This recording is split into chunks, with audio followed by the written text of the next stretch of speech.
Now that we set up our painting workspace, let's review a little bit about how the brushes work. So when we select the brush tool, remember there's three basic options that we can set, two that we use all the time. The first option is the size of our brush. And remember, we can use our keyboard shortcuts to change the size of our brush by looking at the letter P on the keyboard and then looking to the right to see the square brackets. The square bracket on the right, if we click it over and over, it increases the size of our brush. And now you can look in a couple of different places. You can look up here on the options panel, or you can look on the brush presets, and you'll see it jumping through the numbers. So that's how we change the size of our brush. The one on the left makes it smaller, and the one on the right makes it larger. The second option that we have is what the edge of the brush is going to look like. So we can either have a hard brush like this or a soft brush like this. And the best place to visualize it is above the numbers here in the brush preset picker.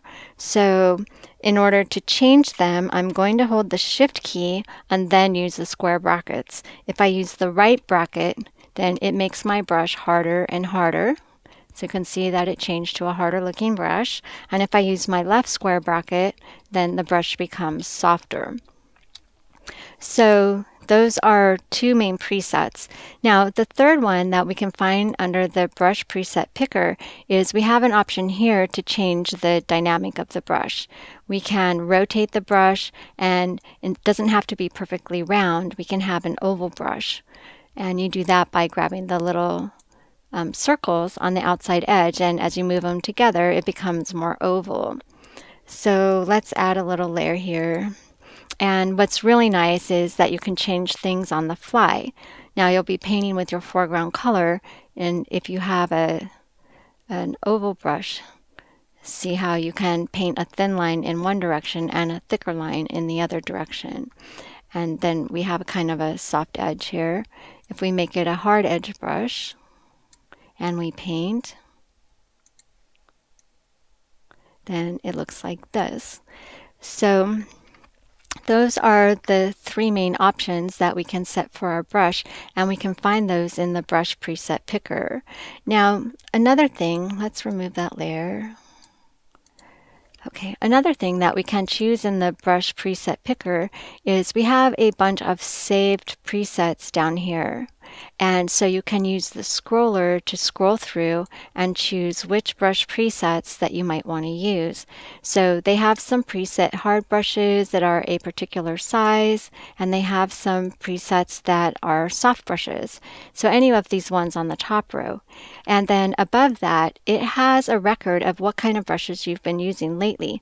So not ones that you've clicked on in here, but ones that you've actually painted with. So as I select different brushes and paint, and then come back in here, you'll see that that shows the brushes there. Now, some of these new brushes are really cool because they work with pressure if you have a Wacom tablet. And so notice when I painted with this brush, what happened? I get a little visual indicator, and if it's too big, you can shrink it up a little bit so it's not covering up your whole document. But watch what happens when I click with this. See how it shows the brush touching the paper? And if I click and drag, it holds the brush down the entire time that I'm painting with the brush. So this is giving you a visual indication of pressure. And if you had a Wacom tablet, you can adjust the pressure by how hard you press the pen. And then this will show you visually exactly what's going on with that particular brush. So we have some cool brushes here in the presets. We have more brushes now that look more like typical artist paintbrushes that you might want to use. We also have some airbrushes here. And airbrushes also work really nice with a Wacom tablet because you can spray in a more natural way. And then they have different tips for your brush available to you. If we scroll down a little bit further, then we start to get into texture brushes. And the texture brushes are just a regular brush, but they add a little bit more texture like you might get with a wet brush, or I'm sorry, with a dry brush, or different shapes of dry brushes. So that's kind of cool. You can use them two different ways, just by clicking or by clicking and dragging and getting the results. And here, let's make a new layer.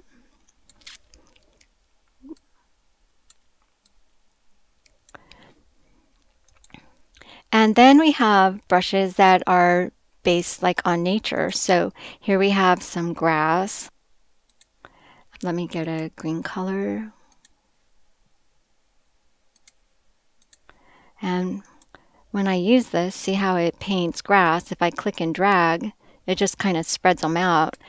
That's using something called Brush Dynamics to make the grass work like that. And so there's some different types of leaves and grass that you can get. So there's really a lot of fun that you can have by using different brushes. You can kind of get an idea about what it's going to do by clicking it and dragging it out to see what the outline looks like. So that's a little bit about the presets that automatically come with Photoshop as the default brushes.